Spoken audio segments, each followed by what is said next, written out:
Jumpa lagi dengan saya, tetap pada channel yang sama, yaitu channel matematika, belajar dari rumah tentunya. Tidak lupa ucapkan Assalamualaikum warahmatullahi wabarakatuh. Salam sejahtera untuk kita semua. Om Swastiwasti, Namo Buddhaya, salam kebajikan. Pada kesempatan kali ini saya akan bawakan materi yaitu tentang perbandingan. Tentunya dalam kehidupan kita sehari-hari kita bukan selalu tapi sering kita dihadapkan dengan materi yang membandingkan satu dengan yang lain. Ambillah contoh, umur bapak sekian, umur ibu sekian, atau umur anak sekian, atau uang jajan kakak 5.000, sedangkan saya dikasih uang jajan 1.000. Berapa perbandingannya gitu.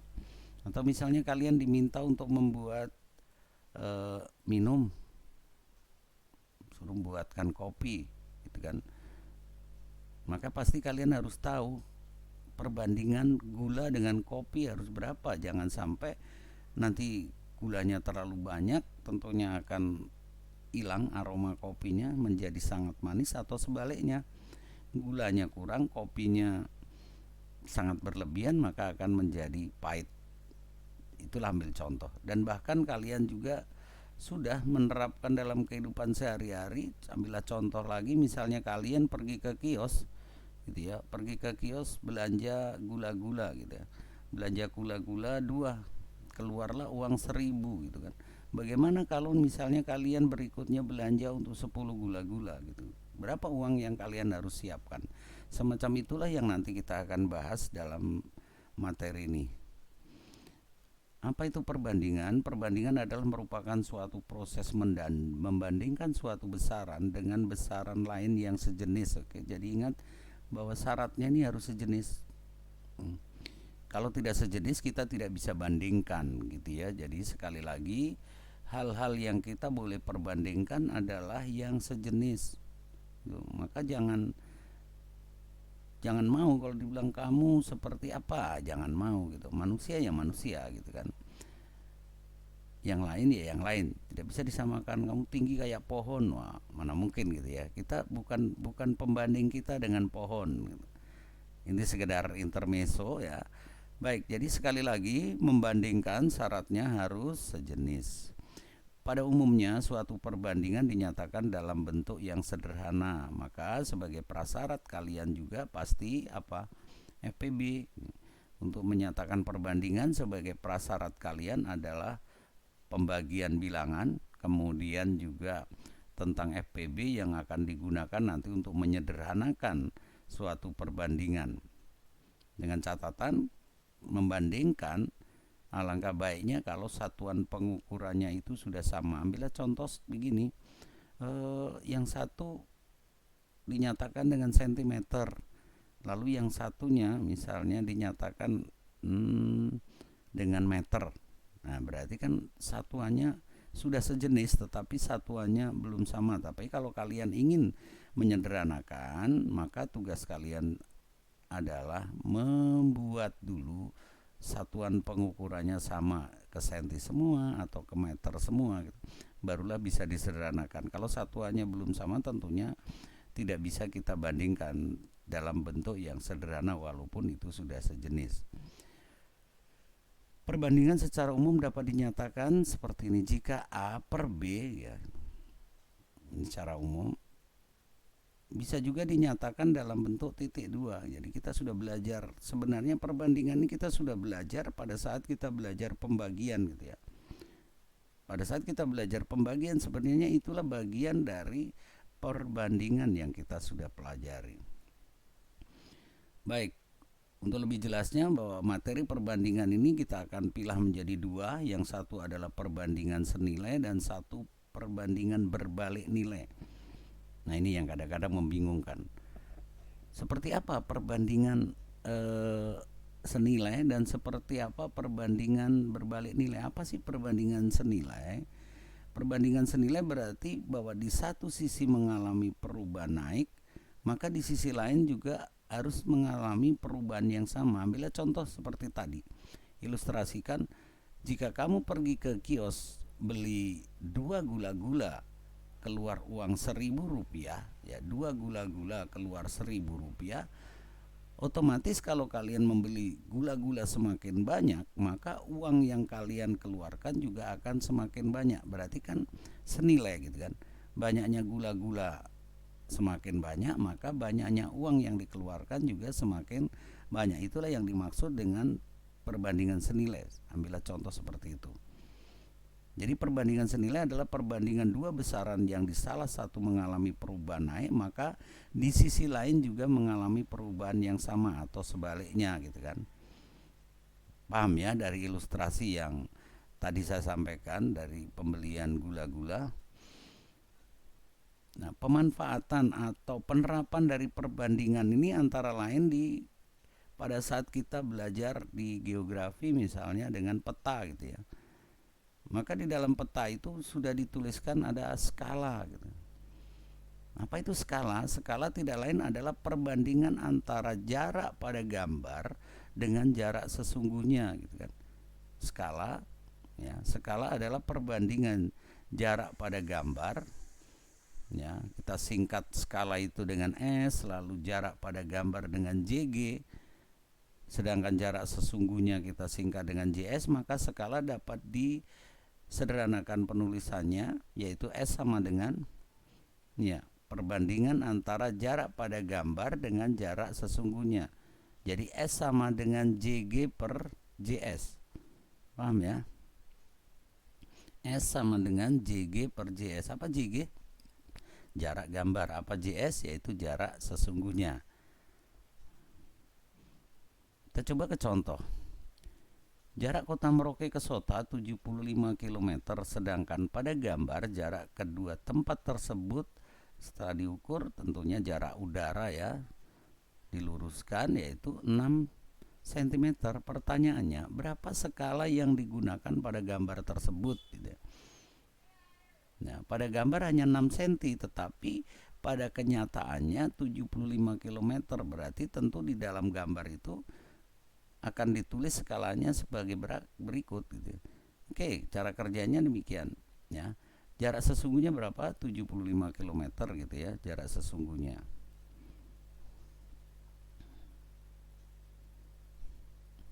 Oke, jarak sesungguhnya 75 km. Nah, kita ubah ya. Kita ubah dari kilometer ke sentimeter biar mudah nanti. Nah, tinggal kalian mengubah, masih ingat tangga metrik ya, dari kilometer ke sentimeter turunnya berapa? Turun 5, berarti dikalikan dengan 100.000, maka ditambahi dengan 0,5 gitu ya. Apalagi yang diketahui jarak gambar berapa? 6 cm. Oke, yang ditanyakan skala ya, tinggal buat rumusnya nih. Skala tadi apa? Skala adalah jarak gambar per jarak sesungguhnya.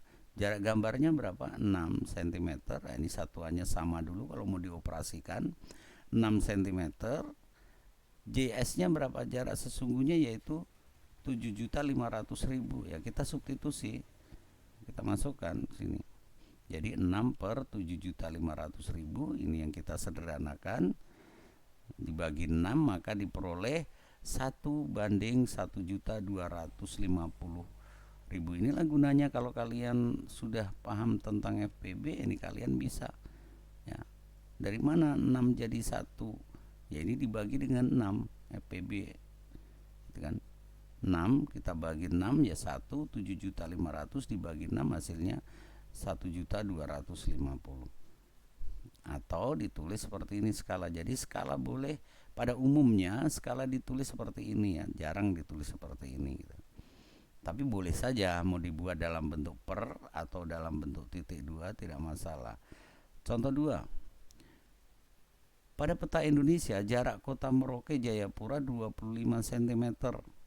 Jika pada peta tersebut menggunakan skala 1:2.500.000, nah sekarang ditanyakan berapakah jarak kedua kota sesungguhnya.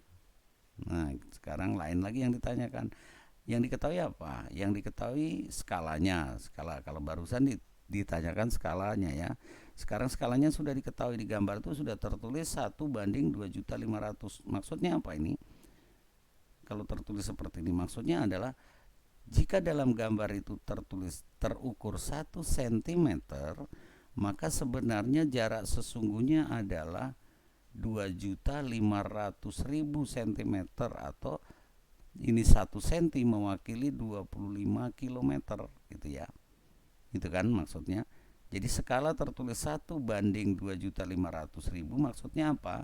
Walaupun satuan tidak ditulis, ingat kalau satuannya sudah sama tidak wajib ditulis gitu ya. 1 cm maka mewakili jarak sesungguhnya adalah 2.500.000 cm.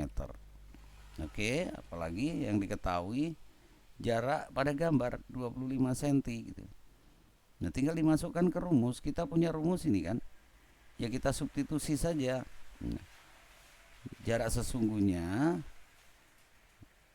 ya, jarak sesungguhnya ini diperoleh dari mana? Ini rumus tahu-tahu sudah gini ya. Kalian bisa lihat deh. Sebenarnya kita kembangkan. Kita punya rumus baku tadi apa? Kita punya rumus baku tadi adalah skala sama dengan jarak gambar dibagi jarak sesungguhnya gitu kan. Karena yang kita cari rumus turunannya. Ya, mencari rumus turunannya oke, kita buat. Kalau ini dalam bentuk pecahan ya kita buat ini juga pecahan per satu, lalu kita kali silang. Ya, S kali JS yang mau dicari jarak sesungguhnya ya, berarti kalikan duluan. Berarti S kali JS harus sama dengan 1 kali JG ya, berarti JG ya, karena yang mau dicari adalah JS, maka S ini kita pindah. S di ruas kiri sebagai pengali gitu kan, maka pindah lawan kali apa? Bagi ya, berarti JG per S gitu ya. Bagaimana kalau yang ditanyakan JG-nya? Ya kembali lagi kalian modifikasi rumusnya. S sama dengan JG per JS gitu ya. Ini per 1 biar enak dikali silang. 1 kali JG ya JG gitu ya. Sama dengan S kali JS. Nah, dari satu rumus yang tadi skala sama dengan jarak gambar dibagi jarak sesungguhnya, kita bisa modifikasi. Kita bisa cari rumus turunannya. Kalau yang ditanyakan jarak sesungguhnya adalah jarak gambar dibagi skala. Kalau yang ditanyakan jarak gambar, rumusnya skala dikalikan jarak sesungguhnya. Paham ya itu? Sebenarnya ya nanya rumus turunannya. Karena apa? Karena tidak selamanya dalam soal ini yang ditanyakan skalanya. Contohnya ini gitu. Nah, sekarang disubstitusi sekarang. Jarak sesungguhnya sudah paham tadi ya, dapat rumus JS sama dengan JG per S tadi yang Pak Guru sudah terangkan. Jarak pada gambar berapa? 25 cm dibagi ya, ingat. Ini bentuk lain daripada ini apa? Kalau kita rubah bentuknya yaitu 1/2.500.000. Jangan lupa ini. S dinyatakan dalam nih. Kalau dalam bentuk pengoperasian maka S ini alangkah enaknya kalau dibuat dalam bentuk per gitu ya. Oke, ingat ya, JG berapa? 25 cm, skalanya berapa? 1/2.500.000. Kita substitusi sekarang. Dia sama saja itu. Nah, sekarang kita masukkan, maka JS oke, 25 dibanding dengan 1 per berapa? Oke, 2.500.000 ya. Kalian sudah belajar tentang pembagian dengan pecahan. Apa yang harus dilakukan? Pembagian dengan pecahan yang harus dilakukan adalah pembagian diubah menjadi perkalian, lalu yang membagi dibalik, pembilang jadi penyebut, penyebut jadi pembilang, sehingga kita dapatkan ini. Gitu ya. Masih ingat kan? Pada saat kalian belajar operasi bilangan bulat, ketemulah pembagian, maka pembagian ini diubah bentuk menjadi perkalian balik. Siapa yang dibalik? Yang membagi, sehingga per 1 ya tidak ada pengaruh. Berarti tugas kalian tinggal menghitung 25 dikalikan dengan 2.500.000 sehingga diperoleh dapat 62.500.000, atau Ya kalau kalian mau dibuat ke kilometer ya tinggal buang 0 sebanyak 5 ini. Gitu ya. Sehingga diperoleh 625. Ini 625 kilometer. Penggunaan lain di dalam perbandingan adalah model berskala. Contohnya gini. Model berskala juga merupakan miniatur atau memodelkan bentuk sesuai dengan gambar aslinya. Model berskala contohnya gini, kalau kalian tanya di orang tua kalian, Pak, rumah ini mana gambar rumahnya gitu. Ya, idealnya pada saat mau membangun rumah, maka harus dibuat dulu gambarnya, miniaturnya. Kalau miniatur tuh dibuat seperti sesungguhnya gitu dengan bahan. Tapi minimal di gambarnya harus dibuat gitu sehingga tukang bangunan untuk mengerjakan tidak bingung lagi, oh tinggi rumah sekian, oh lebar rumah sekian, sehingga tidak terjadi kesalahan. Tapi kalau tanpa gambar tentunya tukang bangunan akan bingung untuk membuatnya. Untuk membedakan ukuran model dengan yang sesungguhnya kita bedakan ya. Jadi model berskala tadi antara benda sesungguhnya dengan permodelannya, maka kita sepakati dulu. Kalau ukuran yang sesungguhnya kita gunakan huruf kapital, sedangkan kalau ukuran pada model kita nyatakan dengan huruf kecil. Jika P, maka berarti P adalah panjangnya sesungguhnya. Kalau P kecil berarti ukuran panjang pada model. L kapital ukuran lebar sesungguhnya ini ya. L kecil ini ukuran lebar pada model, sedangkan T besar atau T kapital adalah tinggi sesungguhnya, T kecil adalah ini. Bisa ya? Maka perbandingannya kita bisa tuliskan ini, P kapital per P kecil harus sama perbandingannya dengan, terserah, kalau ke L ya L gitu kan, kalau misalnya ke T ya T gitu. Jadi kalau diawali dengan kapital, maka perbandingan berikutnya juga selalu mengambil dari huruf kapital. P kapital per P kecil, L kapital per L kecil, T kapital per T kecil. Jadi tidak boleh terbalik ya mengambil perbandingannya. Oke, ambillah contoh nih. Model pesawat mempunyai panjang badan 20 cm, lebar sayapnya 35. Jika panjang badan pesawat sesungguhnya 25 meter, berapa lebar? Kita buat diketahui. Oke, bedakan tadi kapan kita menggunakan P kecil, L kecil, T kecil, dan kapan menggunakan kapital. 20 cm panjang berarti P kecil ya. L kecil 35 cm, yang kapital apa? P kapital 25 meter. Yang ditanyakan apa? L-nya gitu kan. Ditanyakan L kapital. Ya tinggal buat perbandingannya, P per L, karena yang dibandingkan ini P dengan L ya ini. Oke, bisa perbandingan habis, juga bisa menggunakan perbandingan loncat gitu ya. P per P, P kapital per P kecil sama dengan L kapital per L kecil. Boleh juga kalian buat ini, P kapital per L kapital harus sama dengan P kecil per L kecil. Ini boleh saja ya. Ya, jadi P kapital per L kapital sama dengan P kecil per L kecil. Yang penting harus konsisten membuat perbandingan. Oke, kita substitusi, maka 25 per 20 ya sama dengan L per 35. Lalu kita kali silang. Kali silangkan dulu yang mau dicari. L dikalikan 20 berarti 20 kali L, 25 kali 35. Langkah berikut tinggal memindahkan 20 ini, pindah dari kiri ke kanan. Karena 20 ini fungsinya pengali, maka pindah dia harus ya pengali pindah jadi pembagi gitu kan. Tinggal disederhanakan, maka ketemulah L-nya adalah 43,75. Kalikan nih, boleh diringkas dulu ini. Bagi 5 berapa? 20 bagi 5 4. Bagi 5 5. Masih ada yang bisa diringkas? Tidak. Oh ini. Gitu ya. 5 kali 35 dibagi 4 diperolehlah ini. 43,75. Jadi lebar sayap sesungguhnya ternyata ukurannya harusnya adalah yang benar 43,75 meter. Bisa ya. Contoh 2. Panjang model sebuah rumah 14 cm, tingginya 8 cm. Panjang rumah sesungguhnya 12. Berapa tinggi rumah? Berarti perbandingan ini mengambil P dengan T. Kalau tadi P dengan L, oke. Diketahui P kecil 14, T kecil berapa? 8. P kapital berdasarkan soal ini, P kapital sesungguhnya 12. Ditanyakan apa? Tinggi rumah sesungguhnya, berarti T kapital. Oke, silahkan dibuat perbandingannya. Apakah perbandingan harus mulai dari yang huruf kapital? Tidak, gitu ya. Ini pun boleh kalian memulai dengan huruf kecilnya, P kecil per P kapital, boleh. Sama dengan berarti harus konsisten, gitu ya. Sekali lagi, membuat perbandingan yang dibutuhkan harus konsisten. Kalau dimulai dari kecil ke besar, ya berikut harus dari kecil ke besar. Ini perbandingan habis. Boleh juga pakai perbandingan loncat.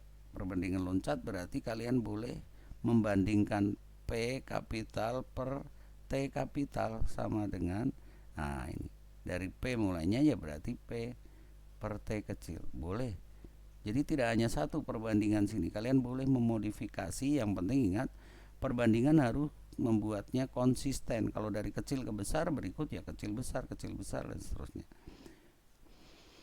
Kita substitusi, berarti 12 per 14 sama dengan T per 8. Langkah berikut apa? Seperti tadi kita kali silang ini. Jadi kita kali silang, T kali ini sama dengan ini kali ini. Lalu disederhanakan. Itu. Maka T sama dengan 14 pindah dari kiri ke kanan. Karena 14 sebagai pengali, maka pindah ke ruas kanan menjadi pembagi. Oke, bisa diringkas juga 12 dengan 14 atau 14 dengan 8. Kalau tidak mau ringkas ya kalikan aja 12 kali 8 dibagi 14, tapi tentunya angkanya besar. Maka didapat hasil akhir adalah 6,86. Berarti tinggi rumah sesungguhnya adalah ini.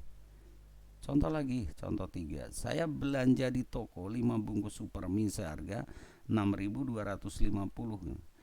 Berapa saya harus membayarnya jika saya membeli 30 bungkus Supermi, gitu kan. Oke. 5 bungkus berarti kita nyatakan dengan A, gitu ya. Nah, cara kerja yang lain kita bisa tempuh seperti ini, gitu ya. Kita buat perbandingannya dalam bentuk nanti kita kali silang. 5 bungkus kita misalkan dengan A, maka menghabiskan uang 6.250, inilah B. Nah, kita buat bagan. Jadi sekarang cara kerja contoh 3 ini kita membuat bagannya seperti ini. Nah, bagaimanakah kalau, nah gini kan, ini kan titik-titik. Kita buat sketch seperti ini juga bisa. 5 bungkus membayar 6.250, otomatis berapa kalau 30 bungkus? Ya, kita misalkan kita buat dulu dalam bentuk umumnya, gitu ya. Seperti ini. Berarti berapakah harus membayar? Menurut Anda, menurut kalian bagaimana? Apakah akan semakin kecil atau semakin besar? Ya tentunya semakin banyak yang dibeli. Dari ilustrasi dari awal tadi, maka uang yang dikeluarkan juga harus semakin besar ya. Kita buat perbandingannya. Nah, perbandingannya seperti apa? Nah ini. Jadi atas banding bawah sama dengan atas banding bawah. Inilah nanti konsep dari perbandingan senilai, gitu ya. Kalau berbalik nilai nanti atas banding bawah sama dengan bawah banding atas. Nanti kita lihat sekarang konsep dari perbandingan senilai seperti ini. Jadi kalau diawali atas banding bawah, maka berikut juga atas banding bawah, gitu. Nah, sekarang kita lanjutkan. Ini perbandingannya. Kita tinggal substitusi seperti ini kan. Maka D kali 5 ya, kita kalikan dulu. Sekali lagi yang dicari kita kali dulu. 30 kali 6 250, maka 5 ini pindah ke kanan menjadi pembagi lagi. Jadi ingat, kalau pengali pindah menjadi pembagi, pindah ruas. Kalau pembagi pindah jadi pengali. Plus pindah ruas jadi min pindah ruas jadi plus. Kita lanjutkan. Kita bagi 5, maka diperolehlah D. D kecil siapa? Kita harus mengeluarkan uang sebesar berapa? 37.500. Jelas ya? Jadi kita harus mengeluarkan uang untuk mendapatkan 30 bungkus supermie, kita harus membawa uang sekian. Gitu ya. Paham? Oke, kalau paham kita lanjutkan ke perbandingan yang kedua, yaitu perbandingan berbalik nilai. Ya, berarti berbalik gitu. Di lain sisi naik, maka di lain sisi akan mengalami penurunan nilai. Contohnya gini. Pada saat kalian berjalan kaki ke sekolah, ya, membutuhkan waktu misalnya berapa? Setengah jam gitu ya. Pada saat kalian mengendarai sepeda, maka membutuhkan waktu akan bagaimana kenyataannya? Akan lebih panjang ataukah lebih pendek waktu yang dibutuhkan? Waktu yang dibutuhkan tentu akan semakin pendek. Tidak mungkinlah kita jalan kaki dengan naik sepeda, malah yang naik sepedanya lebih lambat sampai di sekolah gitu. Berdasarkan kecepatan, kalau kita jalan kaki dengan naik sepeda, tentu kecepatan naik sepeda lebih tinggi gitu ya. Jadi kita bandingkan kecepatan jalan kaki ke naik sepeda kan semakin besar kecepatannya. Sedangkan perbandingan waktunya akan semakin kecil. Itulah yang dicontoh ilustrasi dari perbandingan berbalik nilai. Jadi di lain sisi mengalami lebih besar, maka di sisi lain mengalami lebih kecil. Maka secara umum perbandingannya kita balik gitu ya. Jadi atas per bawah sama dengan bawah per atas. Perbandingannya itu A banding C, ya ini. Jadi kalau tadi A banding C sama dengan D banding B, jadi dari bawah ke atas. Berarti kan pola untuk perbandingan senilai tadi. Kalau senilai apa? A per C sama dengan B per D. Sekarang berbalik nilai berarti A per C dibanding D per D. Jadi kita balik. Ya, kita adakan pembalikan di sini. Kita tuliskan perbandingannya. D per B, lalu kita kali silang. Sehingga A dikali B, ini hasil kali silang. A kali B sama dengan C kali D, ini hasil kali silangnya. Bisa ya. Nah, ini kita terapkan ke dalam soal. Contoh, mobil dengan kecepatan 70 km per jam Merauke Sota ditempuh dalam waktu 1,5 jam. Jika jarak tersebut mengendaki ditempuh dalam waktu 1 jam, berapakah laju kecepatan mobil yang diminta? Oke. Kita buat bagannya. Jadi jika 75 km per jam sesuai soal, Merauke Sota ditempuh dalam waktu berapa? 1,5 jam. Sedangkan waktu yang dikehendaki hanya 1 jam. Nah, logikanya bagaimana? Apakah semakin diperlambat laju kendaraannya atau dipercepat? Idealnya coba dipikirkan. Karena waktunya semakin kecil dari 1,5 jam menjadi 1 jam, otomatis kecepatan mobil harus dipacu lebih laju gitu ya. Nah, itu yang ditanyakan, berapakah kecepatannya? Kita misalkan kecepatan yang dikehendaki adalah dengan V, kita buat perbandingannya. Ya, ingat perbandingannya ini. Jadi ini banding sini, atas banding bawah sama dengan bawah banding atas. Ini perbandingan berbalik nilai. Per V sama dengan 1,5, boleh satuannya ditulis, boleh tidak. Kalau satuannya sudah sama gitu kan. Ini perbandingannya. 75 km per jam per V sama dengan 1 jam per 1,5 jam. Lalu berikut kita kali silang. Nah, ini kita kali silang. Sehingga V kali 1 jam sama dengan 75 km per jam kali 1,5 jam. Oke, sehingga V sama dengan 75 km per jam kali 1,5 dibagi 1 jam. Oke, jamnya bisa dicoret kan? Gitu kan?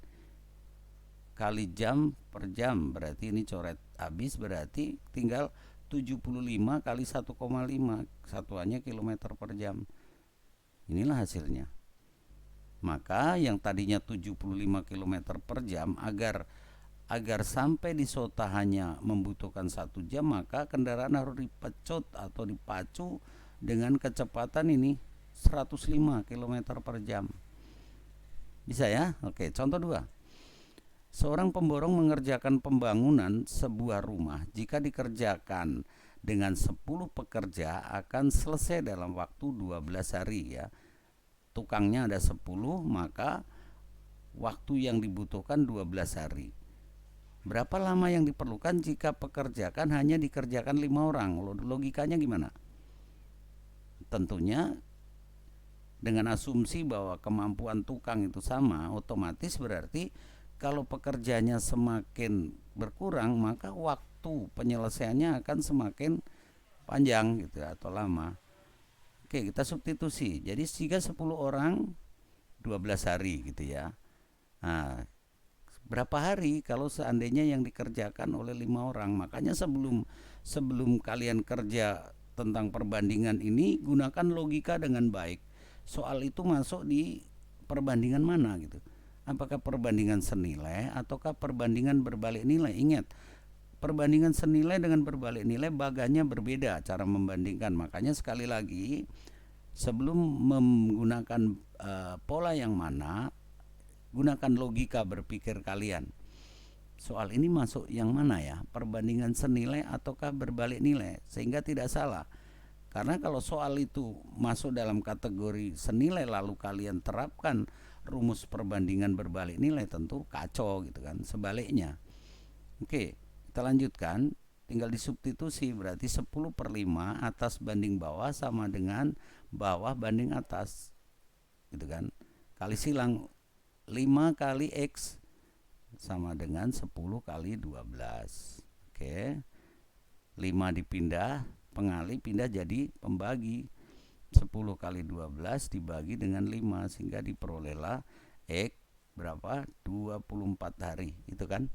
Jadi kalau dikerjakan 10 orang ternyata selesainya 12 hari, maka kalau sekarang gini, ini turun setengah ya, dari 10 ke 5 berarti berkurang separuh kan. Maka waktunya akan 2 kali lipat gitu tidak. Ini dibagi 2, ini dikali 2. Ya tidak.